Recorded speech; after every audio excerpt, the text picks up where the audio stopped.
Hi, welcome everyone to Tse Chen Ling's virtual Gampa. I'm Effie Fletcher, part of the team bringing you our year-long series, Women of Wisdom, celebrating the living legacy of Buddhist women. In a few moments, we'll hear from Venerable Sangye Khadro, coming to us from her home at Sharvasti Abbey in Northeast Washington State. First, a little housekeeping. This program will be recorded, and if you ask a question or otherwise speak, you will be recorded too. Whenever we'd love to have you keep your camera on so we can see you. That's really nice. But if you need to eat or walk around or something like that, do turn your camera off. And if you need anything technical, you have a question for me about how things work, problems with the closed captioning or whatever, just send me a message in chat. So, partnering with us for our series is the nonprofit Treasury of Lives. Their Women's Initiative project tells the untold stories of accomplished Buddhist women in Tibet and the Himalayan region. Please stay with us after Venerable's talk when we'll screen a brief biography of a remarkable Buddhist woman born in 19th century Tibet. And now please join me in welcoming our remarkable 21st century woman, Venerable Sangye Khadro, the author of the essential book, How to Meditate, as well as Awakening the Kind Heart. She's taught all over the world since 1979. Venerable kindly shares her knowledge with us, and we are happy to announce that she will be again teaching an FPMT basic program topic for us in 2026. Now, for an hour and a half, she will guide us through a topic she knows deeply and well, emptiness. Over to you, Venerable.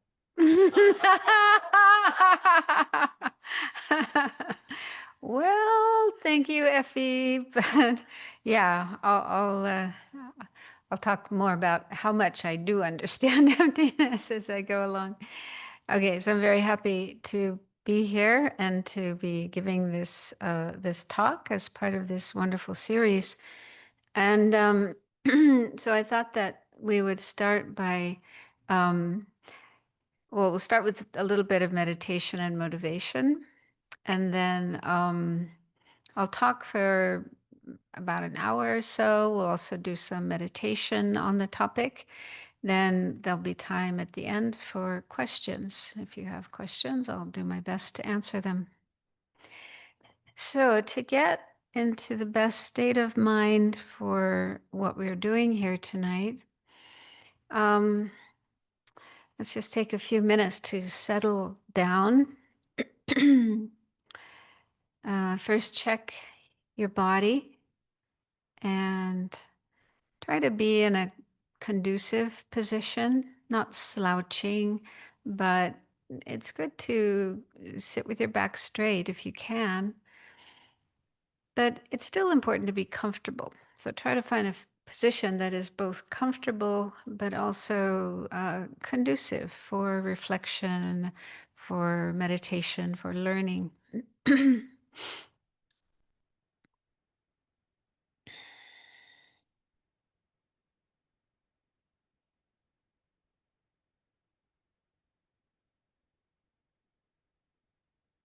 And let your mind settle down in case there are any thoughts in your mind left over from your activities of the day, things you did, people you talked to, and so on. So put any thoughts of today aside. Likewise, any other thoughts of the past, yesterday, last week, and so on.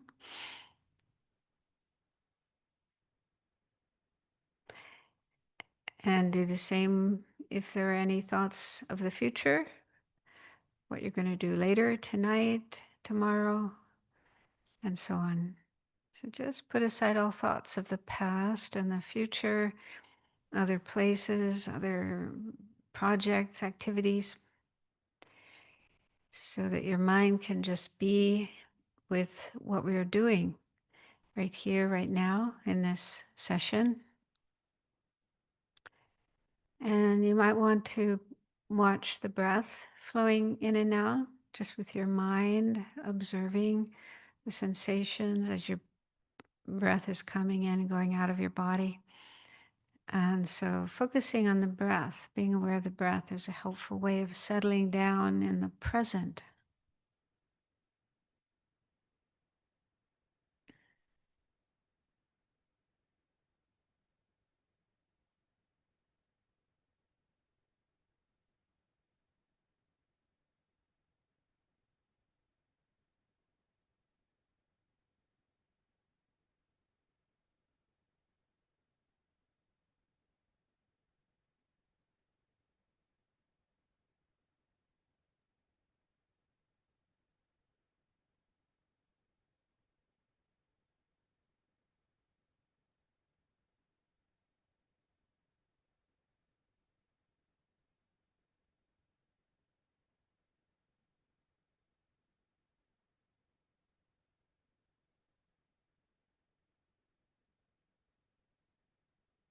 And then let's see if we can bring into our mind a positive motivation for joining this session. If you're familiar with the motivation of bodhicitta, aspiring to become a Buddha, fully enlightened, fully awakened, for the benefit of all living beings, then you can bring that into your mind as your reason for being here. If you're not so familiar with that motivation, maybe not so comfortable with it, not sure if that's really what you're able to do, then an alternative would be to feel the wish to benefit others as much as you can with your life, to become a person who's helpful for others and not harmful for them. And and then you can think that you're here to learn how to do that, how to develop yourself so that you can be more helpful to others and to the world.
Okay. So we'll do a little more meditation later in the session in the talk. But I'll begin my talk. And it was very kind of Effie to say that I have deep, and I don't remember her exact words, deep understanding of emptiness. Um, so I have been trying to understand emptiness for probably more than 50 years now, since I first started learning Buddhism, Tibetan Buddhism. But I feel like, of course, I have a better understanding now than I did back in the beginning, or even 10 years ago or 20 years ago. So I can definitely see improvement, but I can also see there's a lot more improvement that needs to be there. So I feel like I have a long way to go before I can say, oh, I really understand emptiness. And so emptiness is a difficult topic. And the title of the talk, what I'm supposed to be talking about tonight, is bringing awareness of emptiness into everyday life. So, to be able to do that, we have to understand emptiness. We have to have some understanding of emptiness that we can bring into everyday life. So that's challenging because empty in itself is challenging. It's something difficult to understand. And also, the term emptiness itself can have different meanings. I don't know if that's something everyone realizes, but I don't think it's the case that anytime you hear somebody talking about emptiness, that they're all talking about the same thing, right? So it's like many words.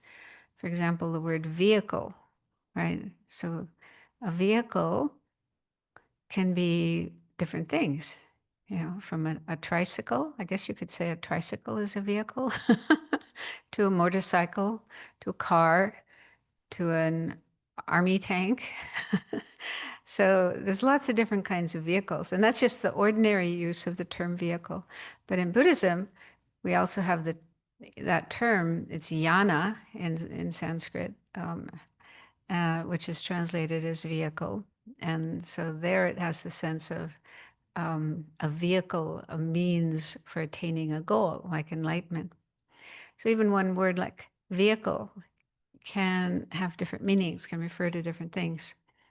And it's the same with emptiness. Yeah. So emptiness doesn't always have the same meaning to everyone in every context. So that's something to be aware of, to be careful of. And so um, I did a little search online, and the Oxford Dictionary, just the word emptiness itself, not talking about in the context of Buddhism, but just in as an English word that's used. The Oxford Dictionary defines it as the state of containing nothing, kind of like nothingness, or the quality of lacking meaning or sincerity or meaninglessness. So I think that's referring to a feeling. People sometimes may talk about feeling empty, right? Or life being empty, right? So there it has a sort of negative connotation. It's like no meaning, no purpose, no value, no joy, no enthusiasm, nothing good, nothing positive. Okay. So that's just the term emptiness as it's sometimes used in ordinary conversation, in ordinary life.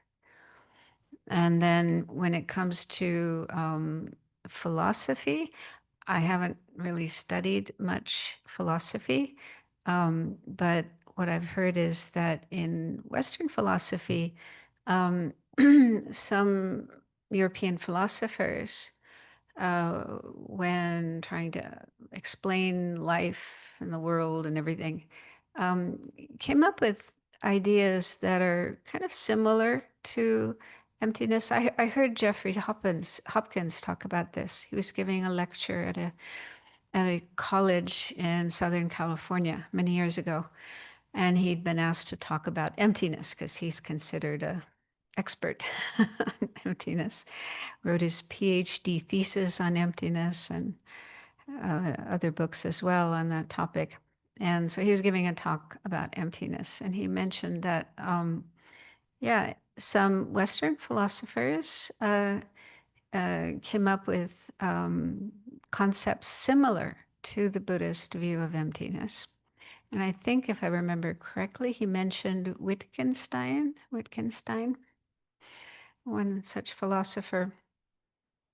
But then he made the comment that, yeah, for these Western philosophers, um, they couldn't see any positive connotation of this idea.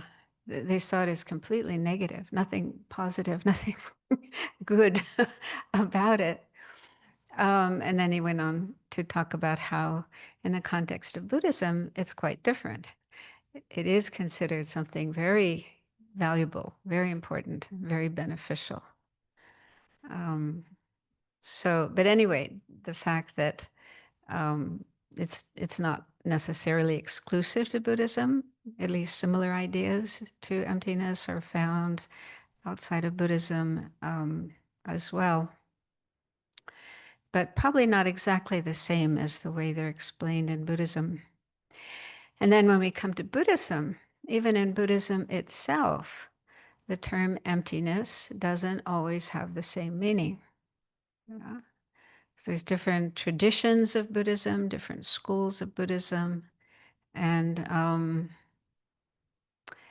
in the Pali Canon, which is the scriptures, teachings of the Buddha used in the Theravada tradition. So in the Pali Canon, there's actually several sutras with the title of emptiness. There's the Greater Sutra on Emptiness, the Smaller Sutra on Emptiness. And so Buddha did use the term emptiness, but it didn't always have the same meaning in those different sutras. So again, Buddha would use that term in different ways, in diverse ways. One of those ways was talking about the self, the absence of a self, an I, an Atman, whatever you want to call it. So the doctrine of selflessness or non-self, the absence of some kind of real, permanent self in each and every one of us. So that was one way of the Buddha talking about emptiness. But apparently another way was when meditating and developing concentration and developing the mind towards the higher realms, the higher levels of concentration, he would use the term emptiness as a sort of like the absence of disturbance in the mind, right? So as your mind gets more calm and clear and concentrated, then there are fewer disturbances from outside and also from inside. So he would use the term emptiness to talk about that, the absence of disturbances. So, yeah, in the Pali Canon, Buddha used the term emptiness, but in different ways. And then in Mahayana Buddhism, so that's the tradition we follow. Tibetan Buddhism is Mahayana Buddhism.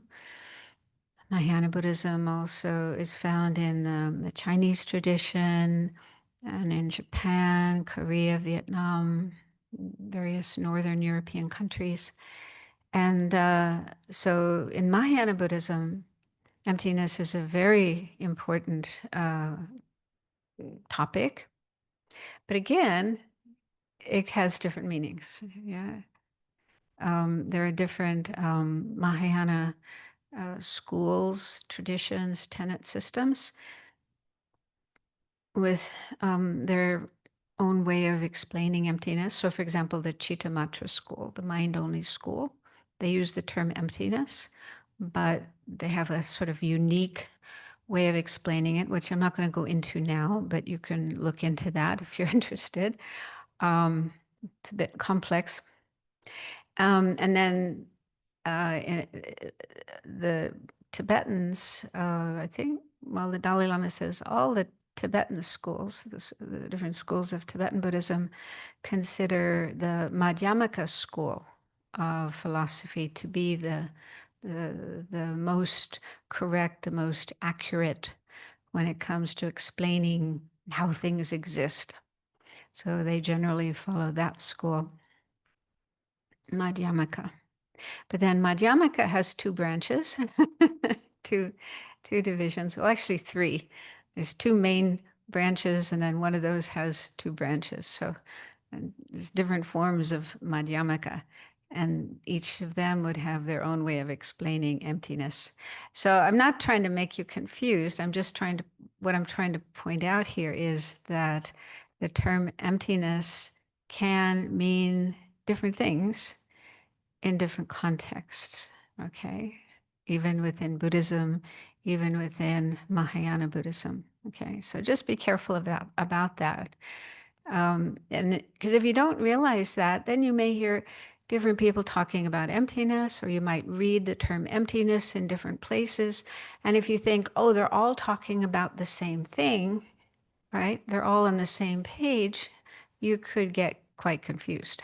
So just to take take it with a grain of salt, like just investigate, well, what do they mean by emptiness? What kind of emptiness are they talking about? Yeah. And that will probably save you some confusion. So then our tradition, meaning the Geluk tradition, so um, in Tibet, there were different schools or different, sometimes they use the word sect, schools or traditions that developed in Tibet. And the one we follow is the Geluk tradition, started by Lama Tsongkhapa, who lived in the 14th century, a great yogi, scholar, and meditator. And so in this tradition, the Geluk tradition, it's the most accurate, correct, and profound or deep meaning of emptiness is the emptiness of inherent existence, also known as true existence or independent existence. So so this is talking about the way things exist. So emptiness is a quality of things. It's like an attribute, a quality, a characteristic of things. Yeah. Which is important to understand because sometimes people get the idea of emptiness being somewhere up in space, in outer space. We are these ordinary deluded beings down here on earth, and emptiness is somewhere up in space. We have to go up there to find it. But that's not true. Emptiness is all around us, right here. I mean, it's part of us. It's a quality of our body, of every part of our body. It's a quality of our mind, every part of our mind, every experience that we have. It's a quality of everyone and everything around us. So emptiness is actually right here with us all the time. And we just don't uh, know it. We don't perceive it. We don't experience it because we haven't yet developed that ability to understand emptiness. But anyway, it's right here. It's a quality of things. And the reason the term emptiness is used, or sometimes voidness, some teachers prefer the word voidness. So emptiness or voidness connote an absence or a lack of something. Okay. Something is missing, something is absent. So, what is absent, what is missing, is a certain mode of existence, a certain way of things existing, which is in fact false or wrong or incorrect. And yet, our minds don't realize that. Our minds have this way of seeing things where we see things as if they did have that mode of existence. That mode of existence is called inherent existence. There's actually many different synonyms, many different terms. In Jeffrey Hopkins' book, Meditation on Emptiness, somewhere towards the beginning, there's a whole page with a list of synonyms of inherent existence. This false, incorrect way of existing that things seem to have, but in fact they don't have. They are empty of that. Okay, so that's one of the confusions when trying to understand emptiness is the terminology. I remember back in the early days, in fact, the first couple of years when I was learning Tibetan Buddhism, and I would hear teachers talk about emptiness, or back in those days, there weren't many books on Tibetan Buddhism, but whatever books there were, I would read them and try to make sense of this topic of emptiness. And I really felt like it was reading Chinese or reading Swahili or some language that I didn't know. I couldn't even understand the words, much less the concepts.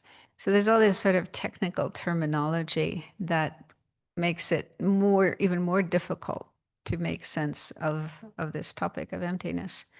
Um, and I guess one reason might be because of how, since the time of the Buddha, I mean, the Buddha himself taught emptiness in certain sutras, mainly the Perfection of Wisdom sutras, the Prajnaparamita sutras, of which there's a number, different lengths.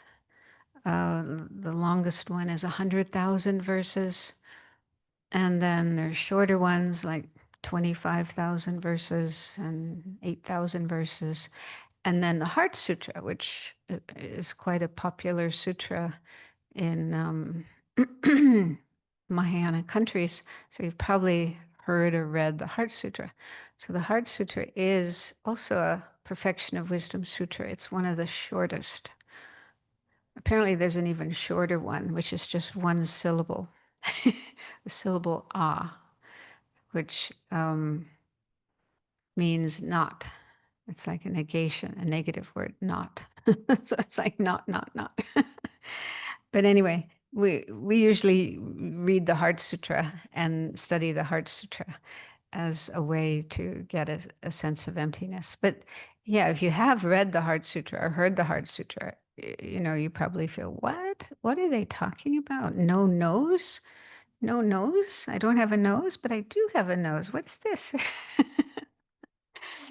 So yeah, so anyway, the Buddha did talk about emptiness, but yeah, it wasn't easy. At the time when the Buddha gave the teachings in the Perfection of Wisdom Sutras, there were people, disciples, listeners who could understand what he was saying. But in later generations, as people read these sutras, they were like, what is he talking about? They had a lot of questions, a lot of doubt.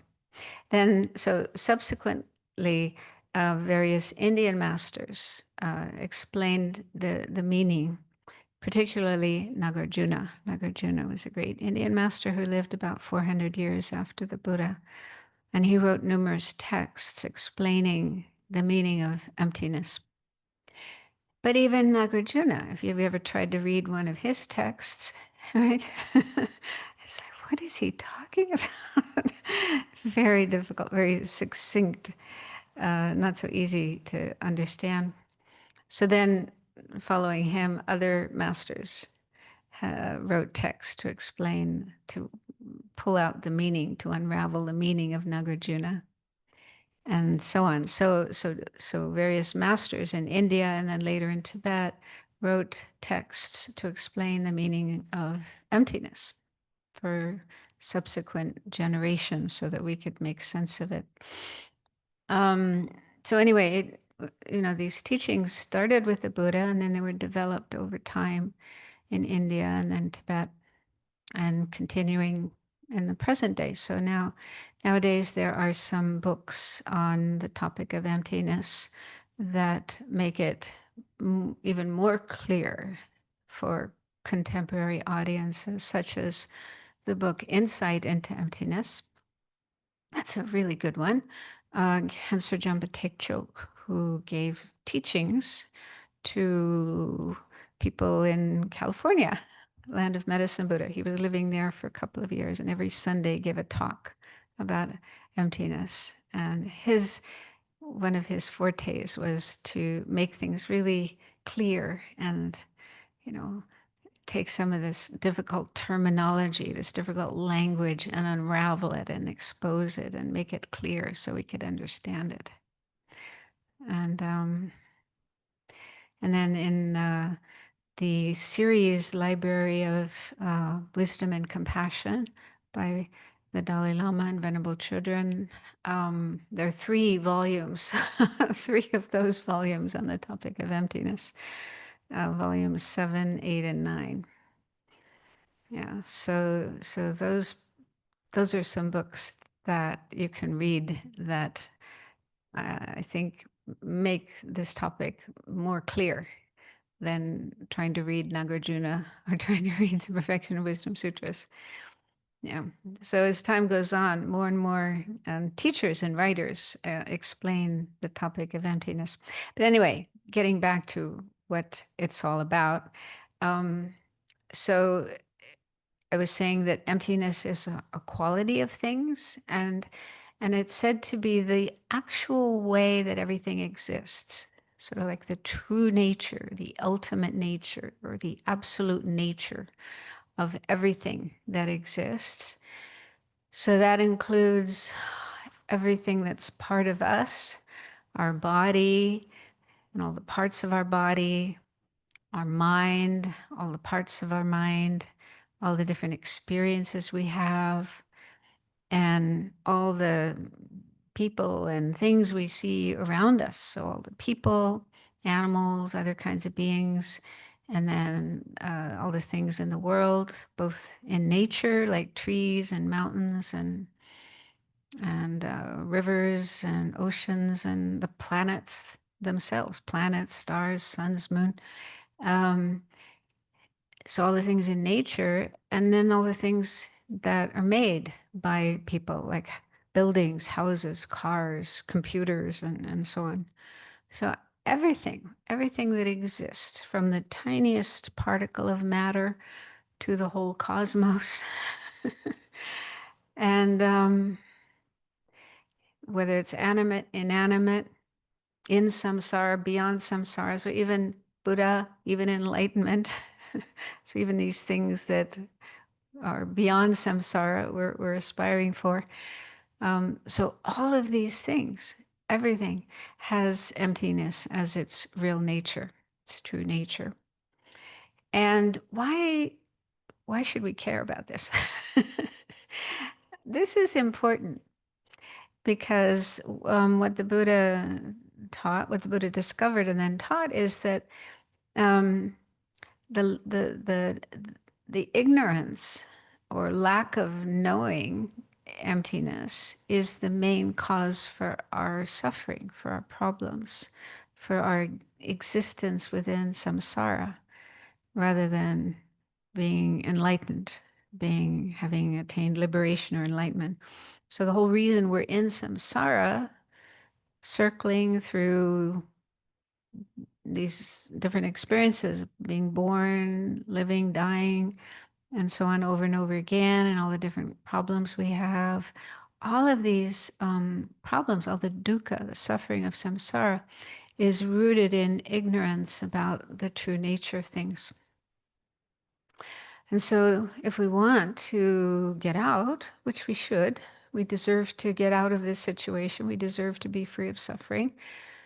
But the way to do that, how to do that, how to get out of suffering, is that we need to realize emptiness. We need to gain the wisdom realizing emptiness, because it's by doing that, by seeing things as they are, as opposed to how ignorance sees them, then we will be able to free ourselves from our afflictions, our delusions, like anger, greed, and so forth, our karma, our obscurations, all the things that hold us back, that keep us stuck and trapped and don't allow us to experience real happiness and liberation. Um, so, the wisdom realizing emptiness is really what sets us free and enables us to achieve real peace and happiness. And then enlightenment. So, if we hear about enlightenment, Buddhahood, and we want to achieve that so that we can help sentient beings. So, again, we need we need the realization of emptiness. We need the wisdom realizing emptiness to achieve that. So, so again, so what we're talking about here in the uh, this is talking about emptiness as explained by the Madhyamaka, or middle way school of philosophy within Buddhism. And within Madhyamaka itself, there are different branches, different schools. And the one considered most correct by most Tibetans, is called prasangika, which means consequentialist.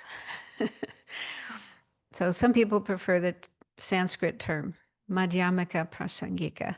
Other people prefer the English translation of that school, which is like middle way consequentialist. Either way, they're terms that are sort of complicated. There are reasons why those terms are used, but anyway, those are the terms, the names used for this school. So, according to that school, Madhyamaka Prasangika, emptiness means the emptiness of inherent existence. And so, to be able to understand emptiness, we need to understand inherent existence. What is that? But it's a little tricky because inherent existence is actually something that doesn't exist. It's like a false mode of existence, a false way that things exist. Things don't in reality, things don't exist that way. There's no such thing as inherent existence. But because of the confusion in our mind, which we've had from the beginning of our life, it isn't something that we learned somewhere along the way, but right from the beginning of our life, we had this confusion in our mind, this ignorance in our mind of seeing things as inherently existing. So it's something kind of instinctive, intuitive, rather than something we think consciously. Yeah. It's more like our gut level way of perceiving things and believing they exist. Um, so, so, like I say, there's different terms or synonyms for inherent existence. And for a long time, I really struggled with this because the term inherent existence didn't mean anything to me. I'd hear it again and again. I'd read it again and again, and I just couldn't get it. What does it mean, inherent existence? But then later, I learned that another term or another meaning for this false mode of existence is independent existence, existing independently. And that made a lot more sense. That was something I could sort of hold on to and start working with. And so so this false mode of existence, whether you call it inherent existence or independent existence or true existence or whatever, um, it, it it's as if an object like my computer, for example, or my body, seems to exist on its own, not depending on anything else for its existence, like it could stand alone, right? Completely on its own, completely independent of other things. So we might think, no, I don't think that way. I know that things depend on other things. Well, intellectually, yeah, when we think about it, then we can understand. Like my body, where my body came from, where our bodies came from. We know that they came from our mother, um, and from all the food that we've ever eaten, and so on. Um, so intellectually, on the intellectual level, the conceptual level, then we can understand how things are dependent on other things. But here it's talking about something that just sort of happens instinctively, intuitively, below the level of conscious thought. It's more like just, gut level. As soon as we see an object, whether it's a person or a computer or a car or whatever, it just appears as if it's out there on its own, independent of anything else. It doesn't seem to depend on other things for its existence. So that's roughly the meaning of inherent existence or independent existence. So it's a false mode of existence because it's not true. Things don't exist that way. Yeah. The reality is they are empty. They're empty of that false mode of existence. Um, and yet, most of us, except for Buddhas, except for highly developed beings, us ordinary beings just immediately buy into the appearance of things, grasp onto things as if they really exist that way, and then react. Usually we react emotionally. Yeah, we like or we don't like, or we're jealous or we're afraid. So we have different emotions coming up on the basis of seeing things as existing inherently and independently. um,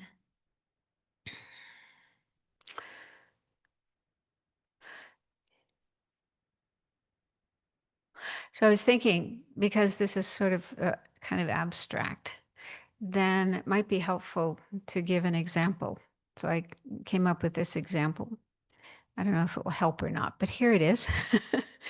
um, so let's say you have certain thoughts about a person who's living in your neighborhood, but someone you don't really know. Maybe you just see them sometimes, and you have these ideas about this person that maybe they hate you. Yeah, you think, oh, this person really hates me. They see me as an enemy. They want to harm me. And you might even elaborate even further and think maybe they belong to a gang. Maybe they're a criminal. They belong to a gang, a syndicate. And maybe everyone else in the gang also hates me and wants to harm me, right? So it's possible, right? People sometimes have these sort of ideas coming up in their mind. Um, and and it's common to believe these thoughts, right? To just buy into and believe in these thoughts, and then you can get yourself into a state of fear, stress, worry, anxiety on the basis of those thoughts. So let's say all of these thoughts are completely untrue, merely fabricated by our mind. And let's say one day that person brings you something, like maybe the mailman delivered a piece of mail that belongs to you in their mailbox. And so they come and they bring you this piece of mail that's yours. They say, oh, here, I think this is for you. And then, you realize that they're quite a friendly person, a nice person. You start having a conversation with them, and you realize that all these thoughts you had about that person were completely wrong. They weren't like that at all. Right? So then your mind, you probably feel a great sense of relief, um, freedom from that fear and worry and paranoia and so on. And maybe now you have a new friend in the neighborhood. So we can say then that person is empty. That person is empty of all those thoughts, all those ideas you had about them that you totally believed in for however long. Um, so before you had this conversation with him and realized he's actually a nice person, then this is the view you had. You really had this thought. They are a mean person, a bad person, an enemy. They don't like me. They want to harm me. So these were the thoughts you had in your mind about that person, and they were all just projected by your mind, created by, projected by, fabricated by your mind, and yet you believed in them. And that caused you a lot of worry and happiness. And so when you realize, oh, he's not like that at all, he's actually a very nice person, then your mind is free from those painful feelings, free from those misconceptions that you had. So that's just a rough analogy that I thought might help make more sense of emptiness of inherent existence. So, in a similar way, our mind has this notion, this projection of inherent or independent existence onto everyone and everything. Yeah, everything we perceive, everything we think about, everything we have any kind of awareness of, you know, it all seems to be inherently independently existing from its own side.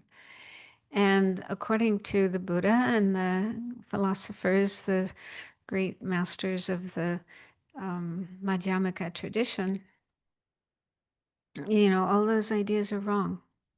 We're completely wrong about um, how everyone and everything seems to exist.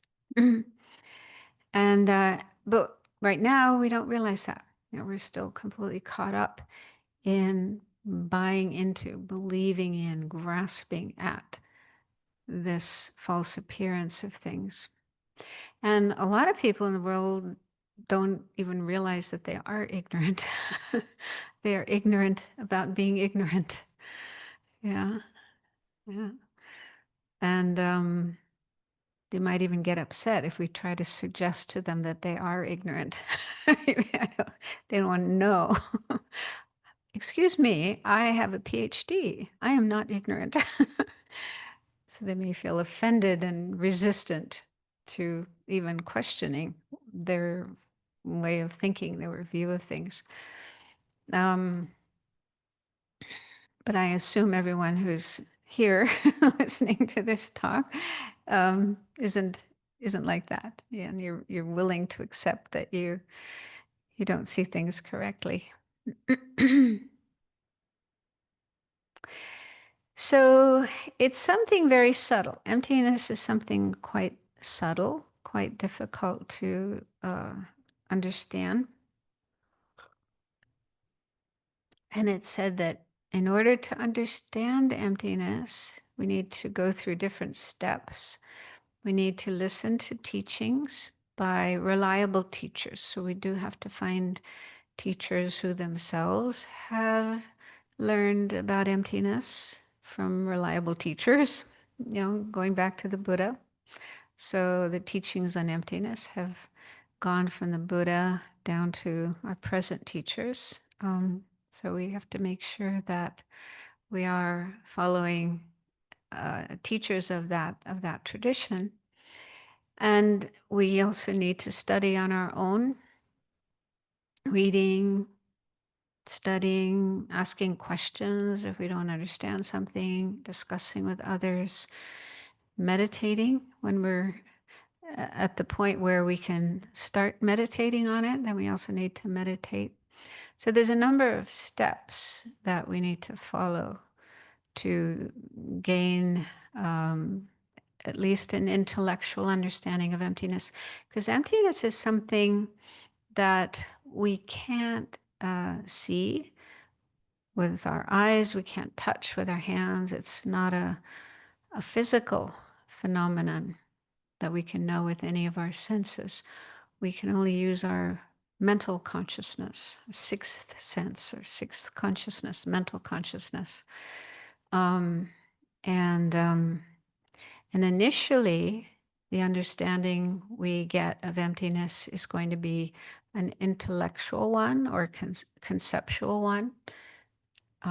Later, with more practice, then we can reach what's called a direct non-conceptual realization of emptiness. That means our mind is directly seeing emptiness, seeing it directly in a very naked way.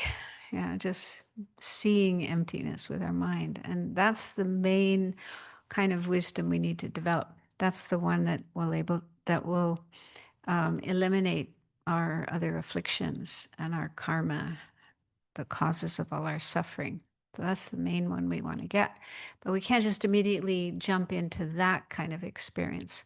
We have to first develop an intellectual or conceptual understanding of emptiness through uh, listening and studying and asking questions and eventually getting an understanding of it. But it's also said that we need to use reasons.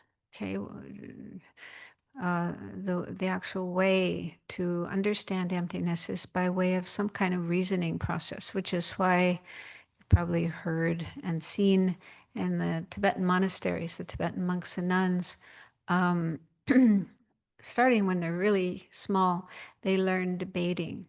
And they have this way of debating with each other. And in the beginning, they're debating about just colors and, simple things. But then they develop their skill at debating. And eventually, they are able to debate about emptiness using reasoning to prove to themselves, but also to others, that things are empty of inherent existence, this false mode of existence. Because it said that that's how we get at an understanding of emptiness, is by using a process of reasoning, process of logic and reasoning. And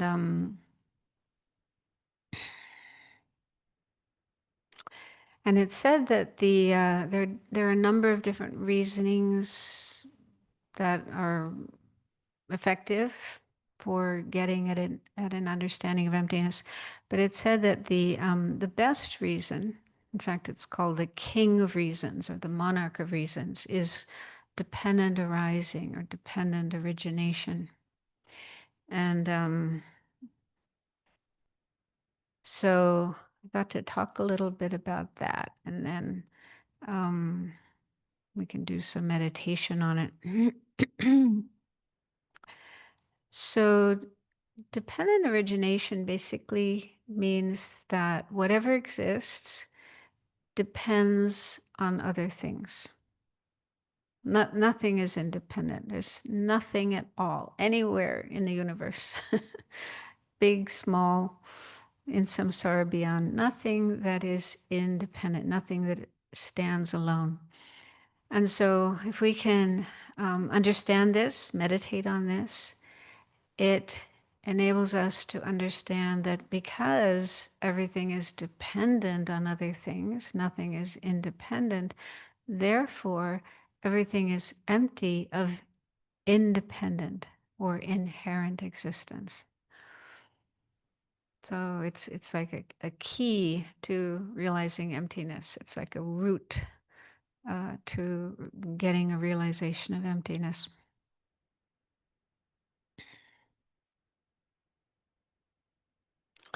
So there's said to be three ways that things are dependent, and they go from more coarse and easy to understand to more subtle and difficult to understand. So the first way is causes and conditions. Things are dependent on causes and conditions. Now, strictly speaking, this only applies to impermanent phenomena, not permanent phenomena. So in Buddhist philosophy, at least in our tradition, there's a lot of talk about permanent and impermanent. And these terms don't have the same meaning that they have in English language, English usage. So I think our usual understanding of impermanent means it doesn't last. Something that doesn't last is impermanent, and permanent means it lasts. It lasts forever. So in Buddhist philosophy, it's not quite like that. It's a little bit different. Impermanent means changing all the time, changing every moment, never staying the same from one moment to the next. That's the main meaning of impermanent. Like it's constantly changing. So there's different kinds of impermanent phenomena, all material things, all physical things, things made of material, like atoms, molecules, and so on. So all material things are impermanent. They're changing moment by moment by moment. They're never the same from one moment to the next. And we can know that by thinking about how they're made of smaller and smaller particles, down to molecules and atoms, and even smaller quarks and all these things they have strange names for. But, breaking things down smaller and smaller and smaller. And those tiny particles are changing all the time. They're not fixed, frozen, static. They're always moving and changing. And so since, the subtlest particles that make things up are changing, that means the bigger things are changing too. Well, we don't see the changes that are happening, but they are changing. So our bodies are changing all the time. This table is changing. Our computers are changing. Everything, the planet is changing. Okay. So that's the real meaning of impermanent, changing all the time. And, but impermanent things aren't only material things. They also include mind. So our mind, consciousness, is not material, not physical. It's immaterial, formless. It's said to be formless, non-physical. It's consciousness, awareness. But that too is changing all the time. Our minds never stay the same. We can see that when we try to meditate. Try to keep our mind focused on the breath or whatever your object is, and it's just shooting all over the place, right? Very restless. Um, so yeah, every moment, every tiny bit of time, our mind is changing, different experiences arising and passing. So mind is also impermanent. So anyway, so things that are impermanent, like physical things and mind, are dependent on causes and conditions. So that's the first level of dependent arising. All these impermanent things depend on causes and conditions.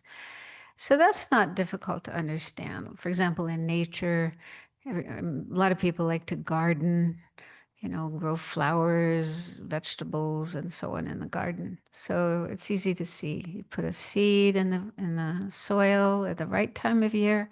You make sure that it has water, it has sunshine, warmth, and so on. Take proper care of it, and it'll grow into a plant. Then you'll have tomatoes, you'll have daisies, you'll have watermelon or whatever. So as long as the right causes and conditions are there, then there'll be the result. Yeah. So that's easy to understand, partly because we can see it with our eyes.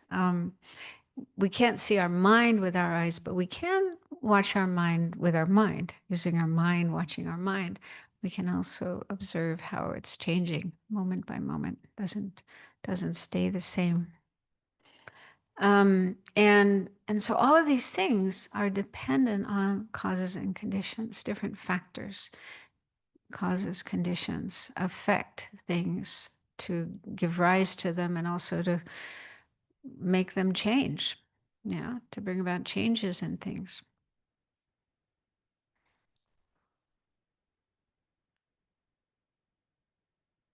So you might be thinking, well, so what?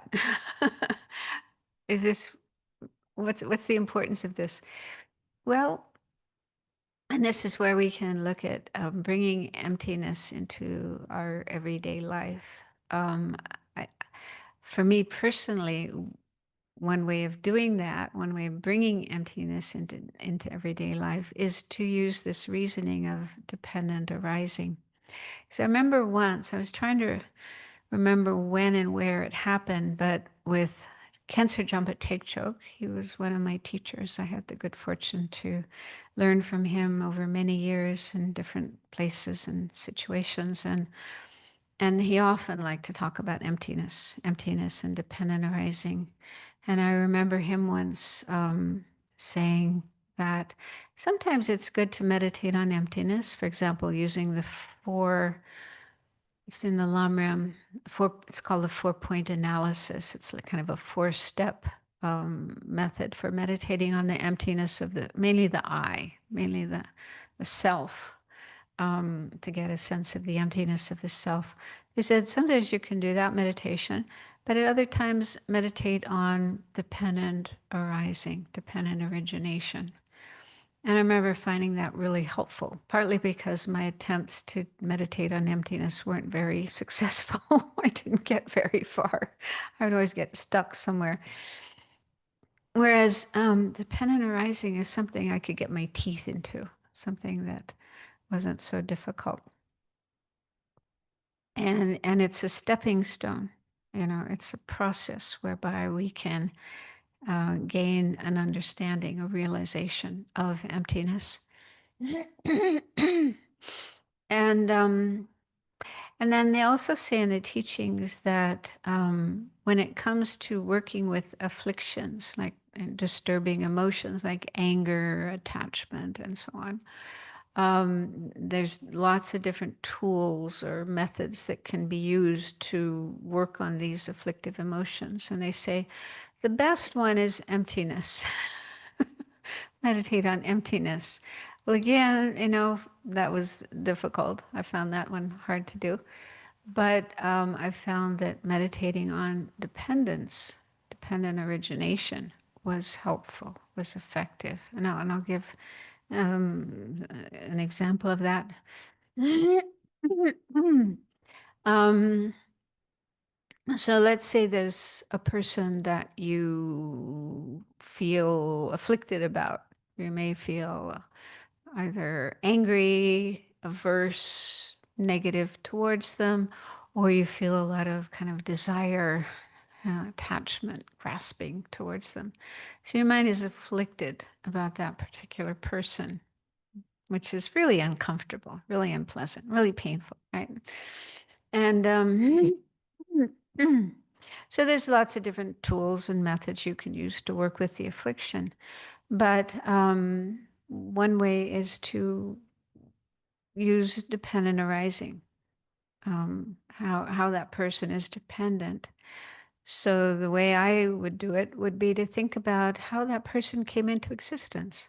Because when we see people, yeah, especially if we meet them when we're adults, we're an adult and they're an adult, it can seem as if the person was always like that. It was always this adult, fully grown person. Um, but we know that's not the case. Yeah. This person was once a little kid and was once a baby and was once even smaller than that, right? They started off at the very beginning of their life, they started off as a tiny microscopic zygote, right? A fertilized egg in their mother's womb. So tiny, you can't even see it. But that was the beginning of this person, right? So I find it really helpful to think about that, to think how this person started off like that, this tiny zygote in their mother's womb, nourished by the mother's nutrients, the nutrients in her body, and slowly developed into a blob, a fetus, a blob, and then, more like a baby. And then came out and it was this, cute little baby, and then grew and became a child, and then became a teenager, and then became an adult. But just, going through that process of how that person came to be how they are now through a process of change and dependence on causes and conditions. So many different factors and causes and conditions went into that person's development to the point where they are now. Even just talking about their physical body, right? Their physical body. But then when we have afflictions towards somebody, it's usually because of things we see in them. Yeah, they might be things like behaviors or attitudes that we don't like and we feel annoyed about, or things that we get really excited about and have a lot of attachment for. Okay, so there's certain features, characteristics about the person that we either like or dislike and we have attachment or aversion for. So those too are dependent on causes and conditions, right? Those qualities. They probably weren't there when they were a zygote, right? Maybe little seeds were there from past lives. Karmic seeds, karmic tendencies in their mind were there from past life. But then, there's a lot of other factors we know from our own experience, depending on the kind of family we're born into, the family dynamics, and yeah, how our parents treated us, our relationships with other people, with siblings or no siblings, other people around, grandparents, neighbors, and so on. So all the different interactions that we have with different people, those influence us, affect us, and make us become the way we are. Annoying or likable or everything in between. And so many other things as well. Like what we learn when we go to school, what we learn from TV, media, our society, so many factors, countless. I mean, when you start thinking about this, it really just grows and grows and grows. It becomes countless, immeasurable, many, many causes and conditions affecting each and every one of us to become the way we are, how we are.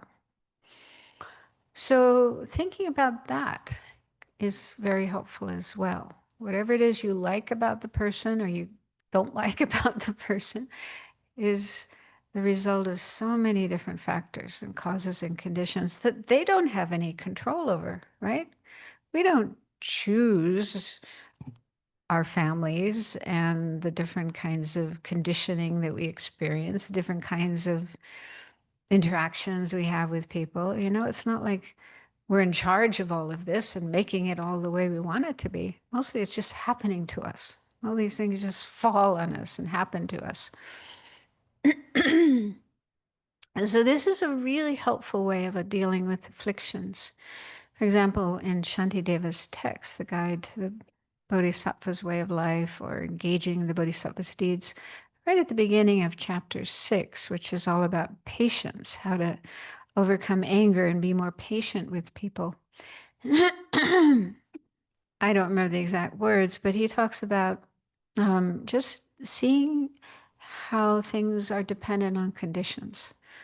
So when there's someone who's behaving in a harmful way or an annoying way, an irritating way, whatever, just to contemplate this is because of causes and conditions that they don't have any choice over, they don't have any control over. So it's really helpful to do that contemplation. It really helps to take the heat out of your anger and help you see the person in a different way, and can help you to have more positive feelings like compassion, understanding, wanting to help them instead of being angry at them. So this is getting back to our topic. This is using the whole idea of dependence, depending on causes and conditions, which is one of the stepping stones to an understanding of emptiness, using it in daily life situations where we may feel afflictions, and this is disturbing our mind, of course, and there's the potential to act in disturbing ways. So using that to decrease and even overcome afflictions. I'll just talk a little bit more about dependence. So that was the first way that things are dependent on causes and conditions, and that's pretty easy to understand. The second way is also fairly easy to understand. I think this is dependence on parts. Parts. So everything has parts. And this is true not just for impermanent things, but also permanent things. So permanent things also have parts. Everything has parts. Nothing is partless.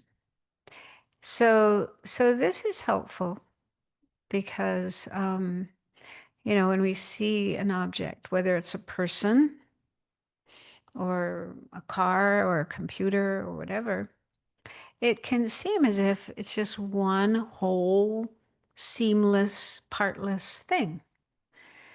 And when it appears that way, then our mind can get, again, afflicted about it. Yeah. If it's something we like, we can get really excited and attached to it. Or if it's someone or something we dislike, we can get really angry, hateful, fearful. But if we consider the parts that make that up, that it isn't one whole, seamless, solid thing, but it's just a collection of many different things, many different parts. And if those parts were not there, right? If those parts were taken away, were removed, were spread out, scattered, then that object wouldn't be there. Therefore, that object is dependent on the parts that make them up. So that's not difficult to understand. That's pretty easy. And most of us, when we were kids, we played with Legos and I don't know, what are these other toys? All these little pieces or jigsaw puzzles and you put together and you make different things. So we kind of know that, right? Um, but again, it can be helpful to use this when having an afflicted state of mind towards someone or something, some object. Yeah. If we think about its parts mentally, yeah. You don't, I mean, you can take it apart if you want to, but you don't want to do that with a person. Although we may feel that way. I'm going to take you apart. But that wouldn't be nice. So, but mentally, yeah, we can mentally take something apart and think about the different parts that make it up. And then you get a whole different feeling about it, a whole different way of seeing it, which kind of softens. So I'll bring in something Lama Yeshe used to talk about um, in some of his teachings. He would use the term concrete view for our ordinary way of seeing things, people and other things.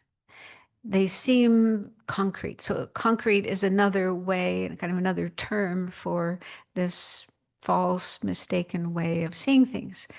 Things seem really solid, concrete, real, existing out there, over there, from their own side.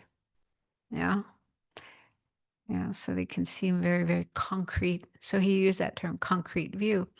And when things appear that way, like concrete, real, solid, then our afflictions will be much stronger.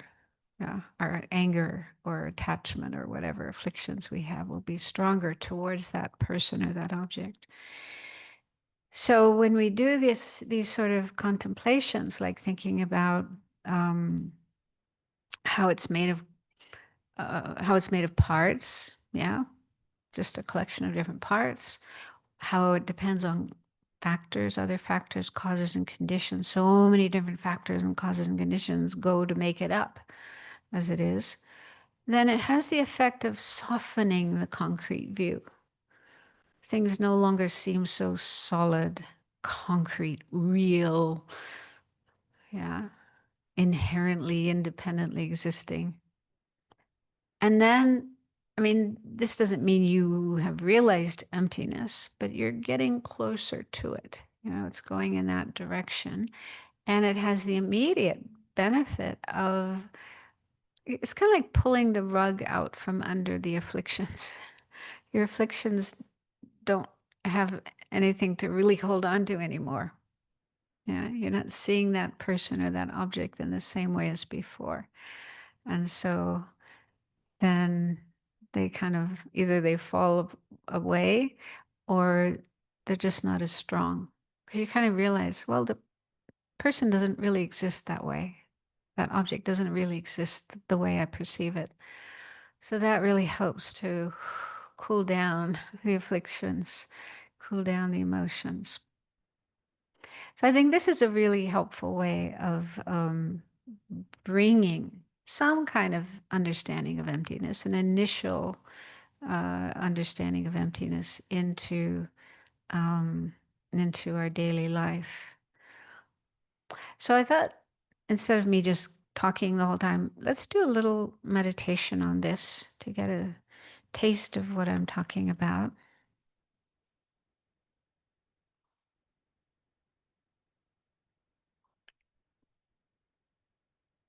So make yourselves comfortable, but trying to keep your back straight. That's also a helpful way to stay awake in case you're feeling sleepy.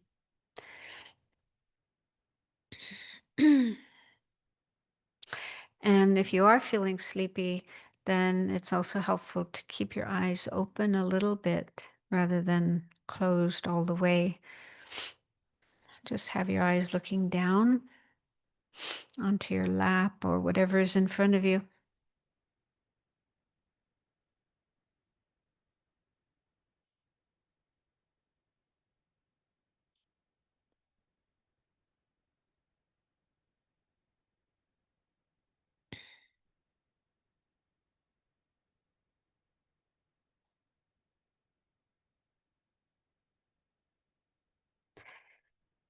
So now bring to mind a person you can think of towards whom you have some affliction. It could be attachment, like you get really excited about that person, you're really attached to that person in an unhealthy way. Or it may be someone that you don't like. So you feel annoyed, irritated, or maybe even you feel anger, hatred. And there may be a number of people towards whom you have one of those feelings, but just choose one. And if you are thinking of a person you don't like, it's probably better not to think of your worst enemy, like someone who's caused you a lot of suffering. Because if you think of that person, it might bring those feelings up and it would be hard to deal with. So it might be better to think of someone towards whom you have just kind of mild level of dislike or irritation.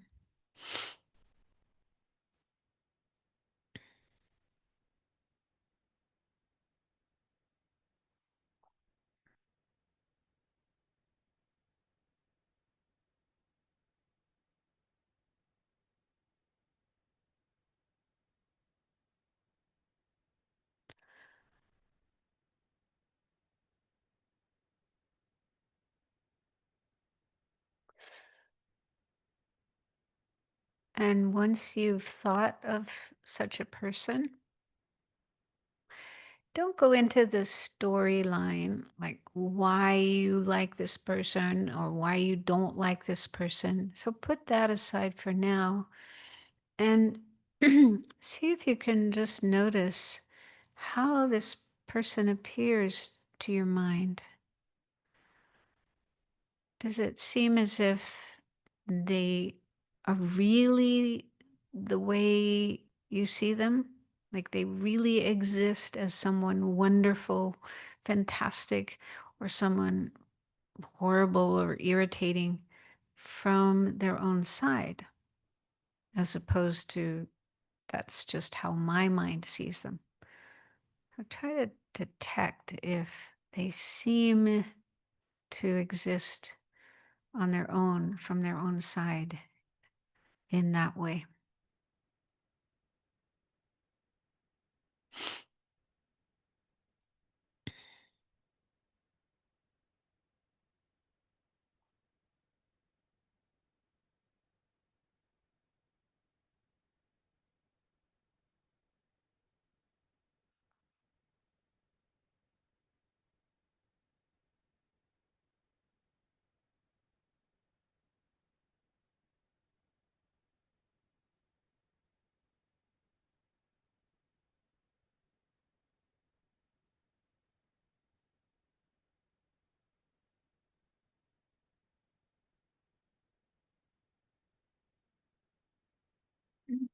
So now let's think about some of these ideas of dependence, dependent arising, starting with the first one, how things are dependent on causes and conditions.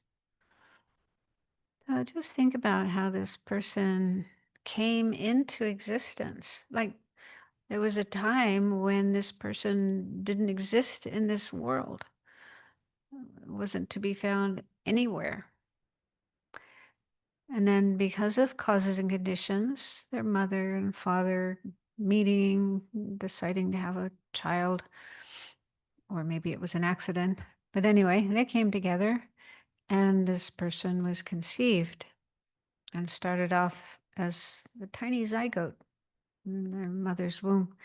And then they grew from there, depending on many different causes and conditions.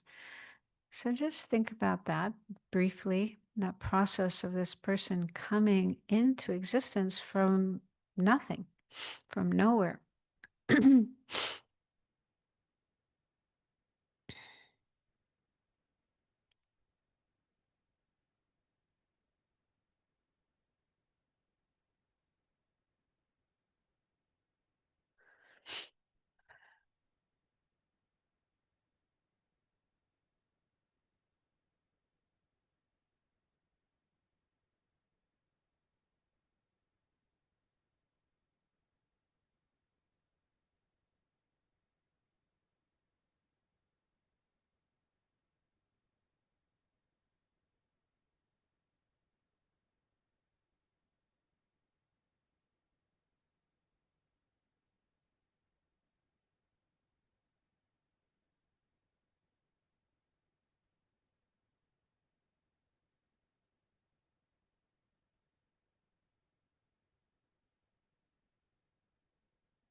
And then after they were born, they continued, depending on causes and conditions, to grow over the days and weeks, months and years, eating food, drinking, breathing, getting medicine when they were sick, clothing to keep them warm in the cold, and so on. So many factors, causes, and conditions were required for this person to survive, to stay alive, to grow, and eventually become the way they are now.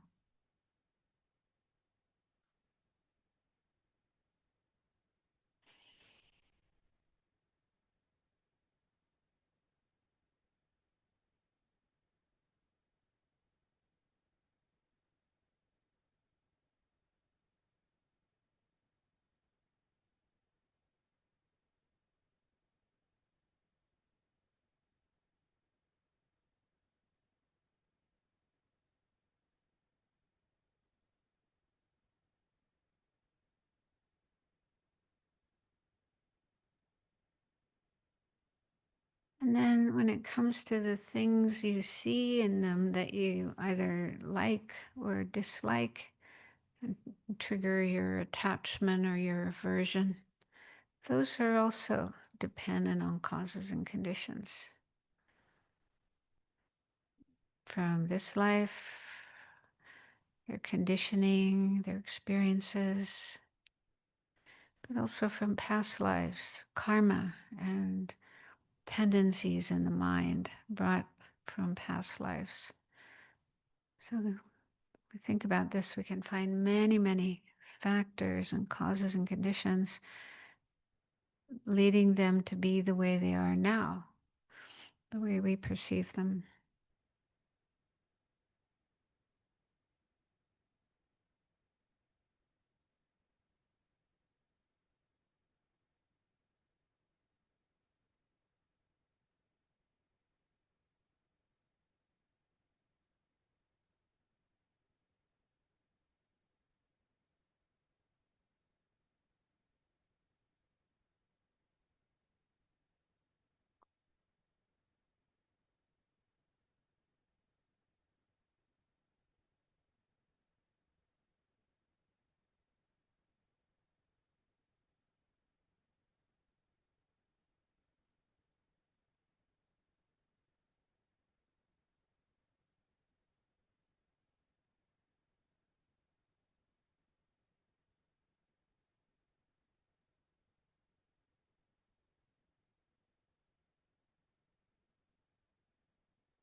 we can also contemplate how the person isn't just one whole, seamless, monolithic thing, but made of many parts,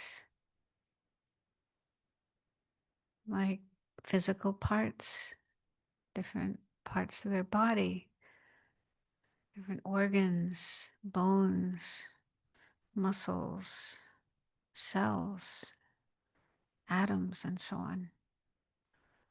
So, thousands or millions or billions of different parts making up their body. And so they are dependent on those parts, not independent.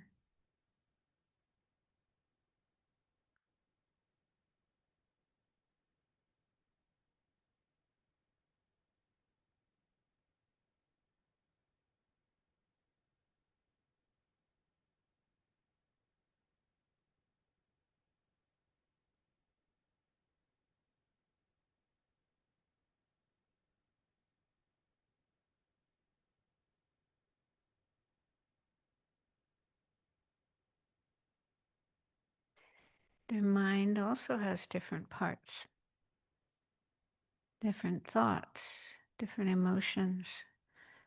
And in fact, every moment, every nanosecond, there are different thoughts and emotions, different experiences in their mind coming and going. There's nothing permanent or fixed in their mind.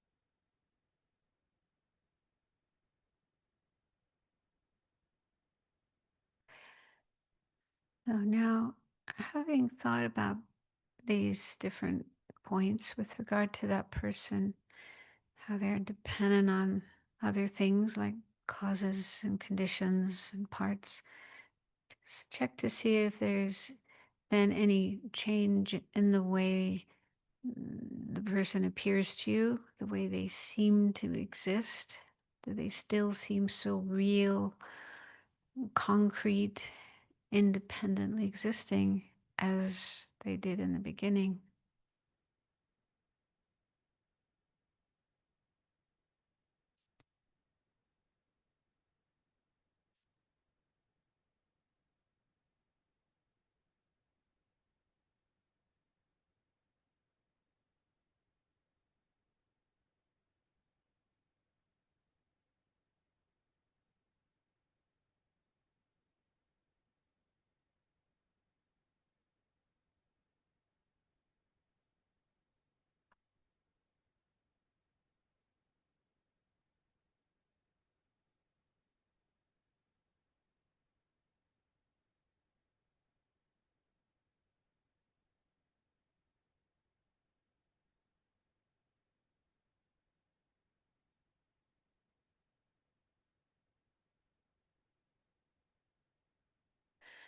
So that was very brief, but just to give you an idea of how you could uh, use this idea of dependence, dependent arising, dependent origination in dealing with situation where your mind is caught up in some affliction, some delusion, some disturbing emotion towards somebody.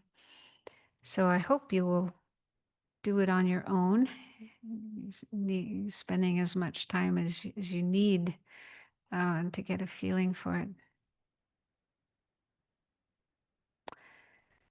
And I didn't talk.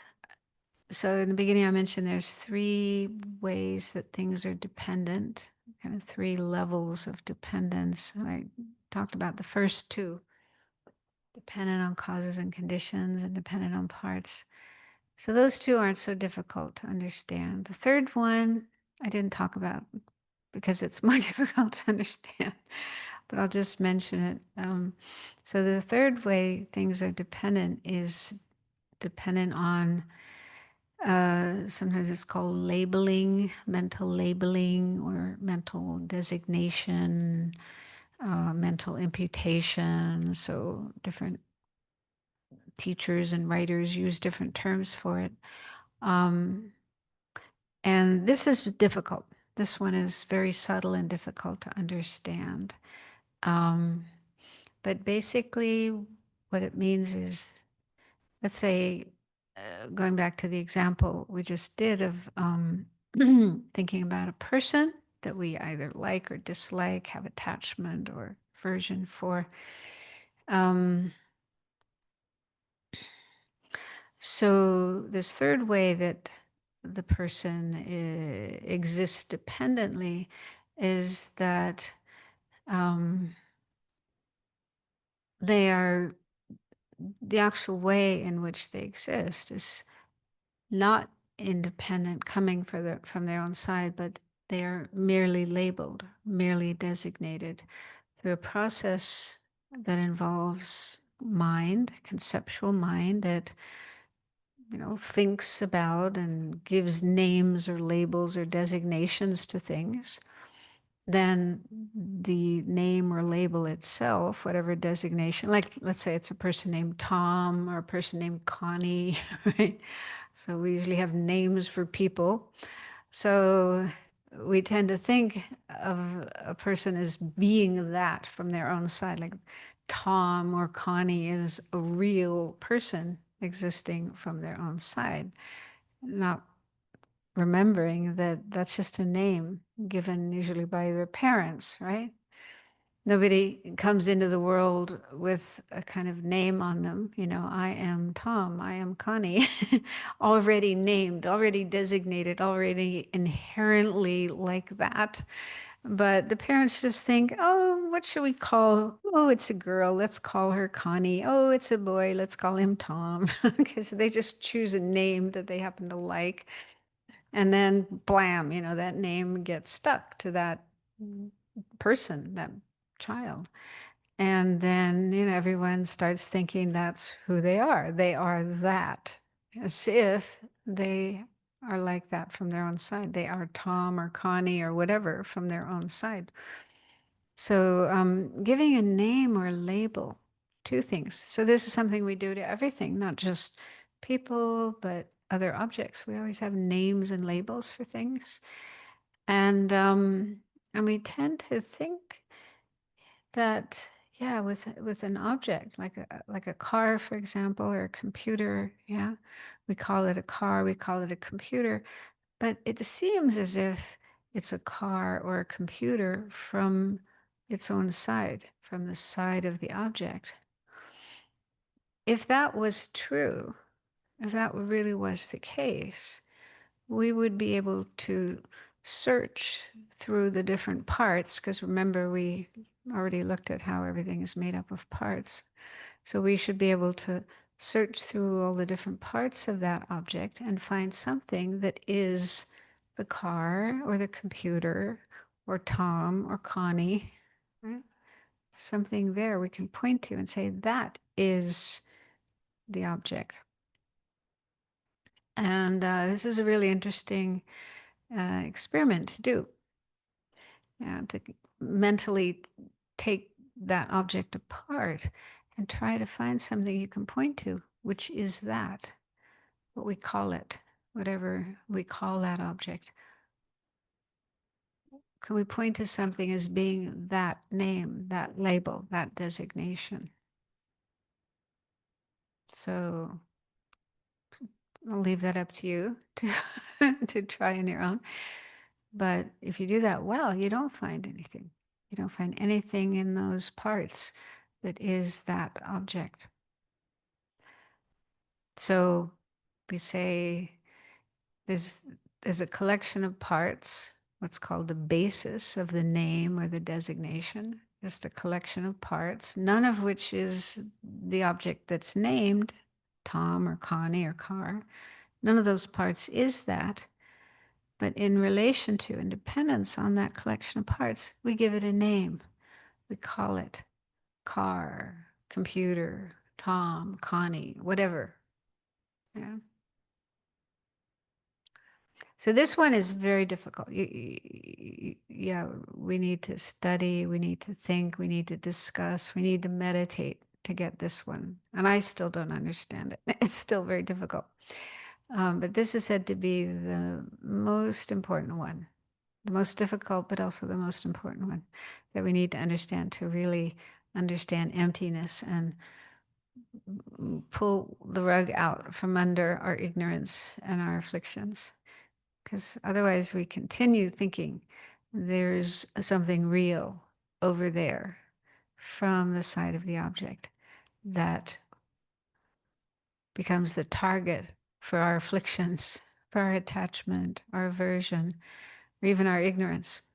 You know, even just a feeling of apathy or indifference. You know, we still feel there's a real object over there from its own side.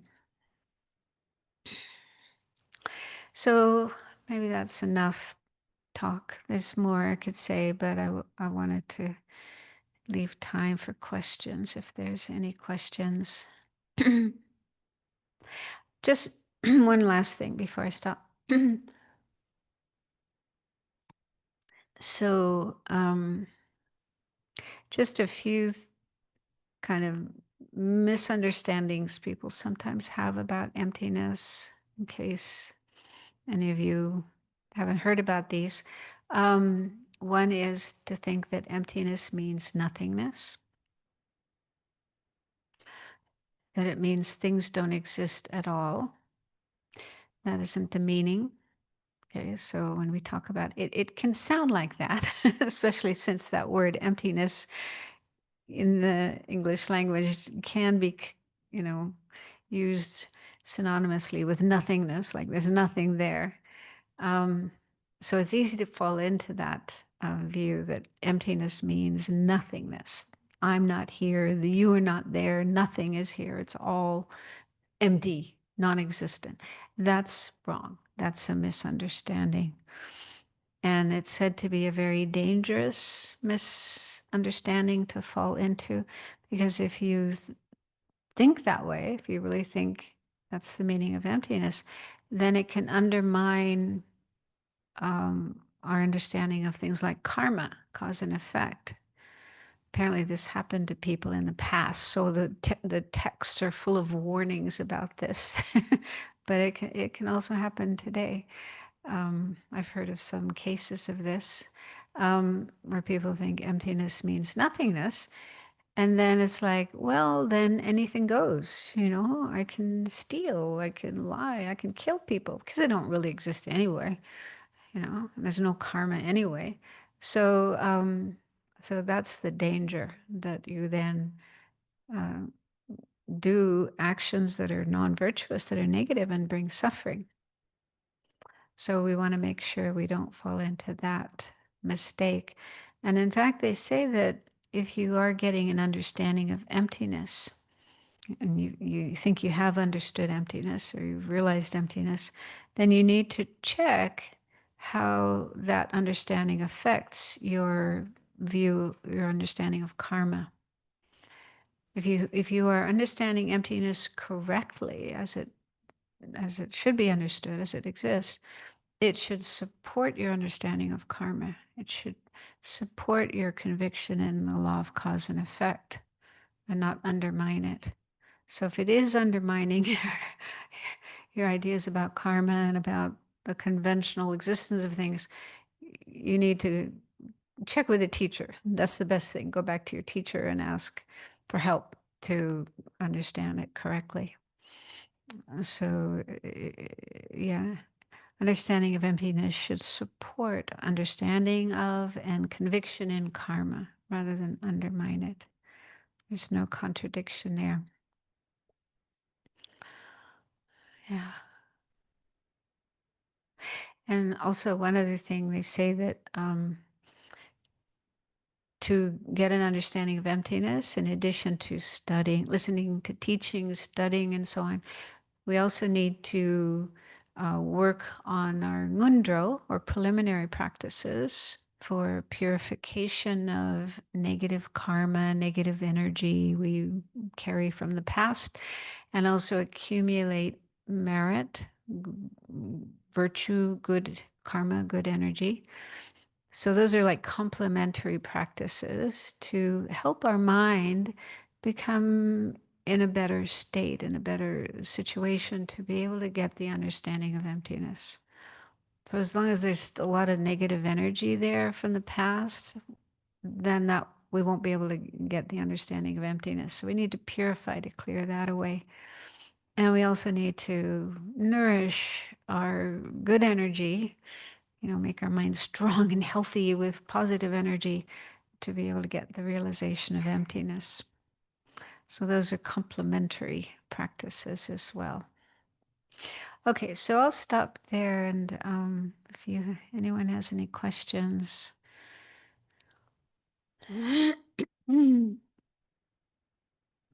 Please just go ahead and raise your hand if you have a question. If you're there, we go. Joe Mullen is going to start things off.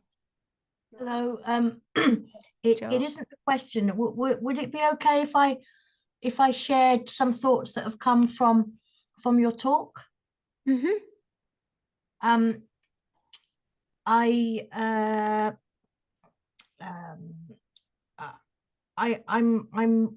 always very interested in how, well, just like the topic says, how we bring knowledge of Buddhism to everyday life. And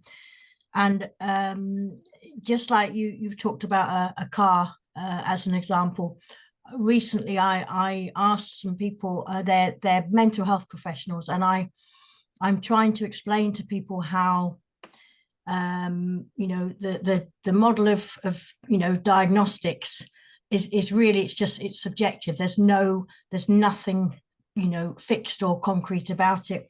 And so I asked them to close their eyes and visualize a tree, because I thought that that's quite neutral. And I said I'll do the same, and then we shared our images of a tree, and of course they're all different. And listening to the way you talk about the three different ways of explaining dependence, it dawned on me that perhaps doing that kind of thing incorporates all three. So although you could say, well, or for a start, whose tree is the correct one? Whose tree is the ultimate, idea of a tree? And of course, there isn't. All three of us could claim that. But with the dependent arising, the causes and conditions, you could say, well, all trees need sun, they all need water, but they need it in different amounts.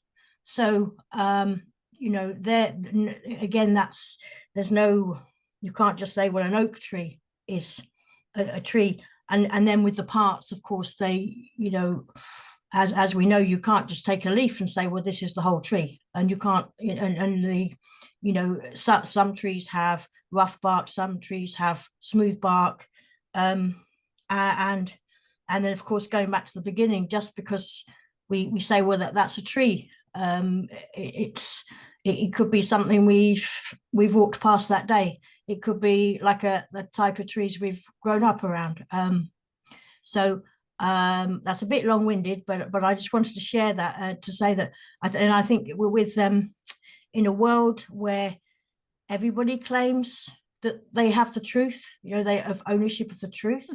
And I mean, put aside some people who know they're not telling the truth, but but people that actually genuinely believe that, then I think for me going forward, I will think of something neutral like a tree, because it's not controversial. Well, it could be, but not as controversial as people can get into arguments about anything. While I was listening to you, it kind of thought, yes, I the vehicle, I understand all that, and I thought, well, actually, I think, and whenever I'm going to meet a person now or I think of a person who yes, I find a bit annoying, I'll try to reduce it down to, you know, something neutral. But thank you ever so much. I met you briefly when you did one of the DB modules.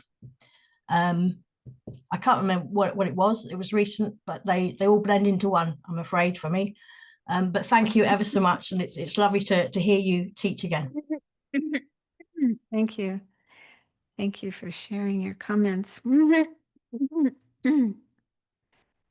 Yeah, this is another way we can sort of think about objects, people, or other objects, and get a sense of how they're not so concretely, inherently existing from their own side, is to just consider how that object appears to different people. Right. So the person we find annoying, yeah, and we tend to think, oh, they really are annoying. Everybody must find them annoying. But inevitably, we'll find people who don't feel that way, who like that person, who think that person's wonderful, fantastic. Yeah. So that's very, very helpful to recognize, oh, the part that our mind plays in how we perceive people, how we feel, our feelings about people. And there's this meditation, equanimity meditation. It's part of the process for cultivating bodhicitta, love and compassion bodhicitta. So we think of a friend, an enemy, and a stranger. Yeah, and we put them in front of us, and then we ask ourselves, why do I like this person and call this person a friend? Why do I don't dislike this person and call them an enemy? And why do I feel kind of neutral or indifferent toward that third person? So just examining our reasons and seeing if they're good reasons or not. And then, and then it's also very helpful to consider how other people view those three people. The person we find likable and call a friend, for some people that person is an enemy, can't stand them. And vice versa, the person we can't stand and regard as an enemy, there are people who like that person, who love that person, who love being around them. So that also just helps to loosen the concrete view of, you know, these people existing really like that, just as they appear to my mind. That's how they really are. Okay, I see another hand. I can't. There's a hand up, and also I have a question in the chat, but let's go with Manuela first. Manuela, yeah. Hi. This is a Buddhism and Emptiness 101 question. It's and what you just said helped me already with my question. But the whole idea of Buddhism is that in general, for about adulthood, that we have the innate capacity to train our mind, to choose virtuous action, to work on purifying negative afflictions. But in this meditation, when I thought about this annoying person, and I thought about all the causes and conditions, one actually what came up for me was, oh, there were so many opportunities to develop your mind, which makes it really hard then to develop that compassion towards that person, because there are so many opportunities, so many things that also cause conditions for us to learn or to develop or to, I mean, I can use my cell phone to watch Netflix, or I can actually use it as a tool to access good information.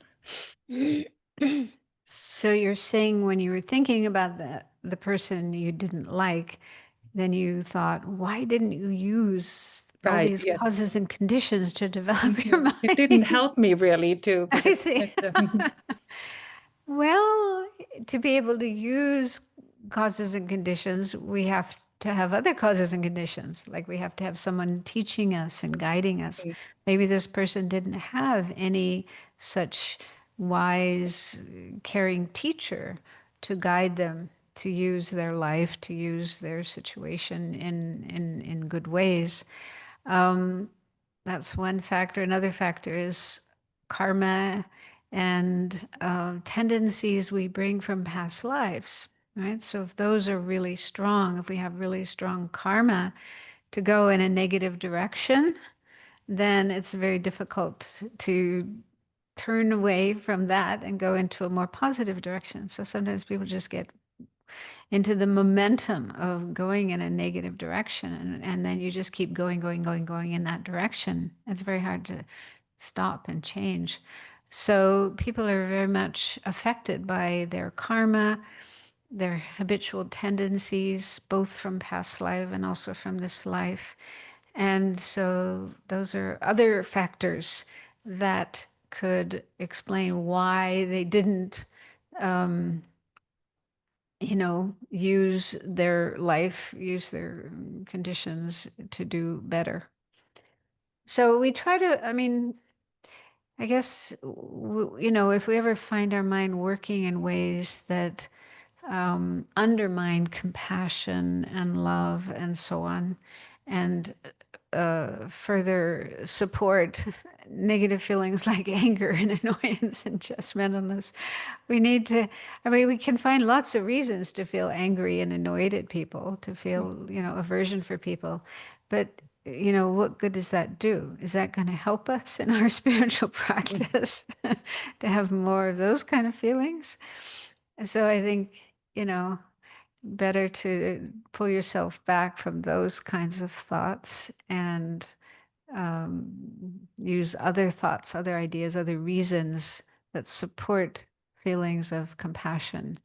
And another thing I do sometimes is I just think about like my own experience when I find myself maybe being judgmental towards somebody else, or wondering, why do you have to be like that? Why can't you be like this? To just think about my experience in life, and how, there could be, I'm sure in the past there were people who were judgmental of me and wondering, why are you like that? Why can't you be like this? But, there were reasons, there were causes and conditions. I wasn't yet ready to make that change, be a different person. And if people had been critical and judgmental of me at that time, that wouldn't have been helpful.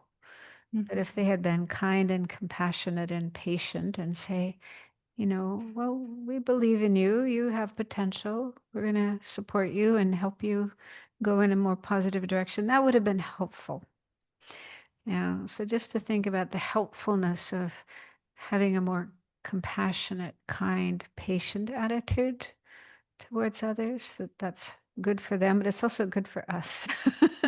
Saves us from the pain of annoyance and irritation. So I don't know if that helps. Yes, it does. Thank you.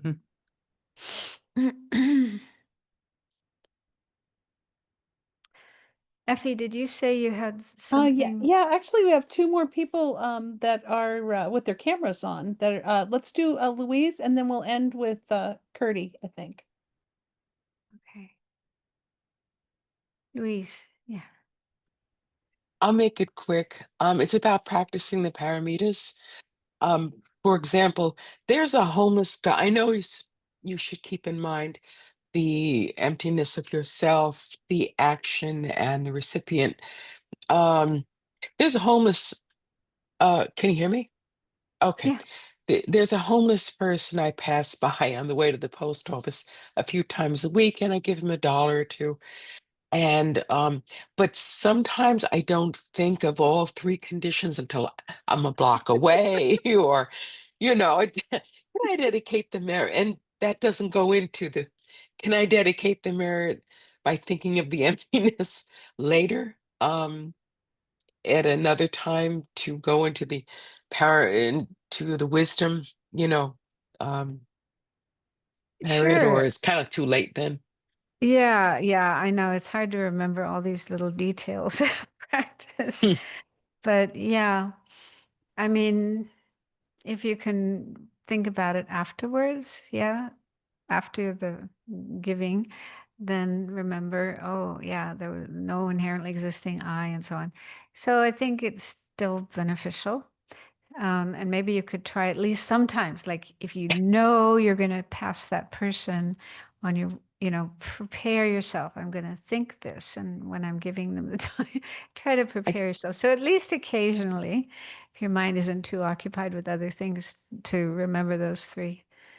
It gets distracted and it'll slip. I will prepare, and then sometimes something else comes up. I run into somebody and it slips out of my mind. But I'll try to be Yeah. more careful. I mean, the Bodhisattva practices are really quite advanced, and they're for highly developed people who've been practicing Well, Dharma a long time. okay. And so we need to be kind to ourselves, patient with ourselves, and not expect too much. Thank you. So then, Kirti. Hi, Venerable. I Hi. have a question that bugged me for a while now. So, how do things come about from dependent arising? Is it from karma? In other words, is karma the force behind dependent arising for things to come about? Is karma the force behind dependent arising? Yeah. So things arise from because of causing condition, we call it dependent arising. But how do things arise? It is from karma. Well, karma is one factor, and especially, karma really only plays a role in sentient beings, people and animals and other kinds of beings. Okay, so we create karma. We do actions, and then the actions leave imprints on our mind, and then those become the causes of later experiences. So karma is one factor that plays a role in our experiences, like where we're born and what experiences we have in our life and so on. But it isn't the only factor in our lives. There are other factors as well. Like I was saying, the kind of family we're born into and the family dynamics and interactions we have with people, those also affect the way we are, the way we think, and our experiences and so on. So karma is one factor, but not the only one. And then with inanimate things like the world and all the things in the world, we wouldn't say those come from karma, because karma is something created by beings, sentient beings. And of course, we interact with the world, and we sometimes will do things that affect the world. But there's also a lot of things that just happen naturally in the world, right? Like a leaf falling from a tree. We can't say that's due to karma. That's due to other factors. So there's natural forces, natural factors that play a role in things. So karma is one factor playing a role in the arisal of things, dependence of things, but it's not the only one. There are others as well. Karma is actually, I think, like a subcategory of dependent arising. Dependent arising applies to all phenomena, permanent and impermanent. And, one aspect of dependent arising is causes and conditions, things dependent on causes and conditions.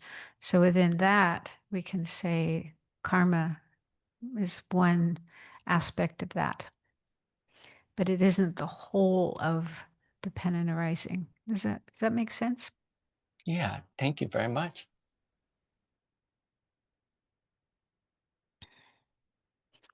So I think we've come to the end of our time. So I hope this has been helpful. It's a difficult topic. I had only an hour and a half to talk about it.